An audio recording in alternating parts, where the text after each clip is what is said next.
ભાવનગરના ઉગલવાણ ગામે જનસભા યોજાઈ દેવીપૂજક સમાજના પીડિત પર થયેલા અન્યાયનો વિરોધ કરાયો। દેવીપૂજક સમાજના આગેવાનોની હાજરીમાં આ સભાનું આયોજન કરવામાં આવ્યું। ભોગ બનેલા કમલેશ ચુડાસમાનો અવાજ બુલંદ કરાયો। વહીવટી તંત્ર સમક્ષ ન્યાયની સશક્ત માંગણી પણ કરવામાં આવી છે।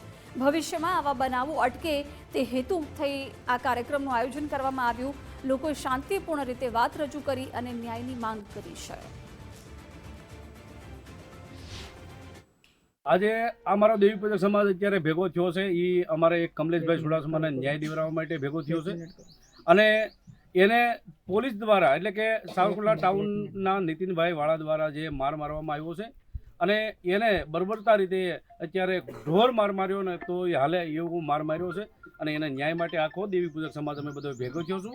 મને અરજીના નામે સાવરકુંડલા ટાઉન પોલીસની અંદર બોલાવવામાં આવ્યો હતો અને મને માર મારવામાં આવ્યો। મારી સાથે મને ઉપલા માળે બોલાવવામાં આવ્યો અને મારો ફોન આંચકી લેવામાં આવ્યો। ફોન આંચકીને અને માથાના વાળ પકડીને પહેલાં તો મોઢા ઉપર માર મારવામાં આવ્યો, પછી હાથમાં હેન્ટર વડે માર મારવામાં આવ્યો અને પગની અંદર હેન્ટર વડે અને પાઇપ વડે માર મારવામાં આવ્યો। આજે જે કમલેશભાઈ ઉપર જે પોલીસ દ્વારા માર મારવામાં આવ્યો હતો એનું અનુસંધાને આજે સમગ્ર સમાજ એકત્રિત થયો છે।